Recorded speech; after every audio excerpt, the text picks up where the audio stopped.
इस टैंक है और इस प्रोजेक्ट का नाम है एक्वाफोनिक्स। और इसमें हमें क्या करना है, मछली को पालना है नीचे टैंक में, और इसके जो यूरिन निकलेंगे या इसके जो वेस्ट मटेरियल निकल रहे हैं उसको हम क्या करेंगे, इस पानी के अंदर डिज़ोल्व करेंगे। और डिज़ोल्व करने के बाद एक मोटर मैंने लगाया हुआ है और इस मोटर से पानी जो है इस पाइप में रेगुलेट हो रहा है। ठीक है, ऊपर देखिए ये टमाटो है और ये चिली है, वैरायटी ऑफ चिलीज, और इसमें आपके पी मिल जाएंगे, पी के। और इसमें और भी सारा हम पौधे को ग्रो करा सकते हैं, जैसे कि वेजिटेबल्स, ये भी इसमें भी वैरायटी ऑफ हाँ वेजिटेबल्स हैं।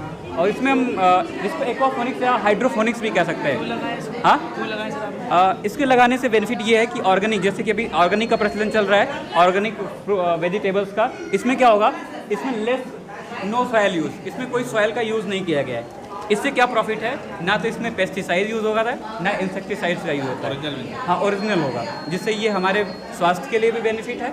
और ये क्या करेंगे, जो इसमें किसी भी घर में लगा सकते हैं। हाँ, किसी भी घर में लगा सकते हैं। ये हालांकि विदेशों जो दिखाई आपने, कौन कौन सी फिश है अंदर? ये आप कोई सी फिश पा सकते हैं, ये अपने इन्वायरमेंट के अकॉर्डिंग, जैसे कि अपने उत्तर प्रदेश में रोहू है, कतला है, कलेरिस है, इसको जो खाने वाली फ़िश है, ग्रोथ होगी फिश की? हाँ, फिश की ग्रोथ होगी इसमें। अब देखिए इसके प्रॉफिट क्या है, हमको सिर्फ इन्वेस्टमेंट एक जगह करना है, केवल फिश को चारा खिलाना है। तो फिश को जो चारा खिलाएंगे तो फिश क्या करेगी, उसके जो यूरिन निकलेंगे, वेस्टेज निकलेंगे, इस पानी में डिजॉल्व हो जाएंगे। अब वो क्या, हाँ, वो चारा बन जाएगा, वो मिनरल्स बन जाएंगे सर, वो मिनरल्स प्लांट उसको एब्जॉर्ब करेंगे। तो हमको दो प्रोडक्शन मिल गया, एक तो फिश का प्रोडक्शन मिल गया और दूसरा हमें क्या मिल गया, ये वेजिटेबल्स हमें मिल गया। Aquaponics is a food production system that couples of aquaculture with hydroponics. Yeah, other hands, aquaponics is a food production system which fish are raised in tanks of water where plants are also grown. या बात करें हिंदी में, इसकी बात करते हैं, तो aquaponics को हम एक मॉडल के तौर पे या हम कहें एक तौर पे हम इसको यूजेज में ला सकते हैं। एक्वाफोनिक्स की बात करें हम, ये पारिस्थितिकी रूप से एक अस्थाई मॉडल है जो एक्वाकल्चर के साथ साथ हाइड्रोफोनिक्स को भी जोड़ता है।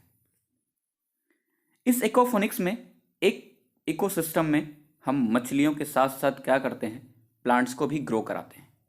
जिससे क्या होता है, जो हम नीचे टैंक में मछलियों को पालेंगे और ऊपर हम वेजिटेबल्स को ग्रोथ कराएंगे, और उससे जो मछलियों का मल निकलेगा, यानी कि मछलियों से लगभग 75 to 60% मल्स जो निकलेगा, उसको हम जैविक खाद या हम फर्टिलाइजर्स के रूप में यूज करके प्लांट्स को मिनरल्स हम पहुंचाएंगे। जैसे कि इस टैंक में आपको दिख रहा है, और ये टैंक में कई सारे ब्रांचेज होती हैं, जिसको हम पहले उसके वेस्टेज मटेरियल को एक अलग करेंगे, फिर हम उसके जो अमोनिया है, जो विषाक्त पदार्थ होता है मछलियों द्वारा जो उत्सर्जित किया जाता है, उसको अलग करेंगे, फिर उसमें नाइट्रोजन फाइंग बैक्टीरिया मिलाएंगे, जो क्या करेंगे, उसके जो मल को तोड़ेंगे, और फिर उस मल को तोड़ने के बाद हम क्या करेंगे, एक नए टैंक में मिनरल्स के फॉर्म में उसके वेस्टेज मटेरियल को हम इकट्ठा करते जाएंगे, और फिर उस मिनरल्स को हम मोटर के थ्रू क्या करेंगे, इन सारे पाइपलाइनों में हम पानी को सर्कुलेट करेंगे।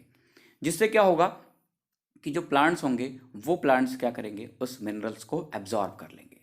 हम बात करें, जैसे कि हम नॉर्मली किसी पौधे को एक ज़मीन में या सॉइल में, मिट्टी में लगाते हैं, तो क्या वो सॉइल मिट्टी को खाते हैं? वो सॉइल मिट्टी को, वो प्लांट्स मिट्टी को नहीं खाते, जबकि उसके मिनरल्स या पानी को एब्जॉर्ब करते हैं। तो हमने क्या किया है, इसको डायरेक्ट मिनरल्स और पानी दे दिया है, और वो इसमें क्या होगा, वो प्लांट इस मिनरल्स को एब्जॉर्ब कर लेंगे।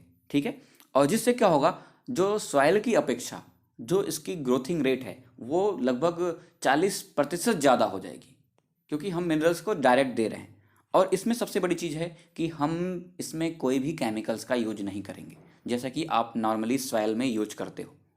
क्या, जैसे कि इंसेक्टिसाइड्स, कीड़े लगने का डर होता है, तो उसमें आप इंसेक्टिसाइड, पेस्टिसाइड्स का यूज करते हो, जो कहीं ना कहीं इनडायरेक्टली रूप से पौधों को भी नुकसान पहुंचाता है, और साथ में जो हम वेजिटेबल्स को खाते हैं वो हमारे स्वास्थ्य के लिए भी हार्मफुल होता है। तो यहाँ पे हम इससे बचाव करेंगे, और डायरेक्ट हम क्या कह सकते हैं, नॉर्मली रूप से ऑर्गेनिक, यानी कि जो फसलें हमें ऑर्गेनिक मिलेंगी।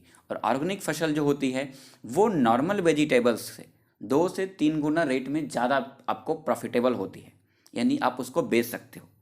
हालांकि इसकी खामियां भी हैं। इसकी खामियां ये हैं कि आपको इसको 24 घंटे बिजली देनी पड़ेगी, और आप इसको थोड़ा सा, इसको सिक्योरिटी की भी ज़रूरत है। अगर आप इसको सिक्योरिटी नहीं देते हो तो मान लो कोई गलतियां हो सकती है, और गलतियों की वजह से आप क्या होगा, पूरा का पूरा आपका जो ये आपने इकोसिस्टम बनाया है या आपने जो कल्चर किया है ये बर्बाद हो सकता है। और भविष्य में देखें तो इसकी कई सारे चीज़ें आपको उपलब्धियों के तौर पे देख सकते हैं। जैसे कि हम बात करें, आज जो सॉइल का प्रदूषण वो दिन पे दिन बढ़ता चला जा रहा है। आप देखे होंगे कि जो हम 1900 में एक संतरा खाते थे, आज हम 8 संतरे खा रहे हैं, यानी कि 2023 या 22 की बात करें, 8 संतरे खा रहे हैं तो उसके बराबर एनर्जी मिल रही है। तो इसका मतलब कहीं ना कहीं जो सॉइल में न्यूट्रिशन की कमी हुई है।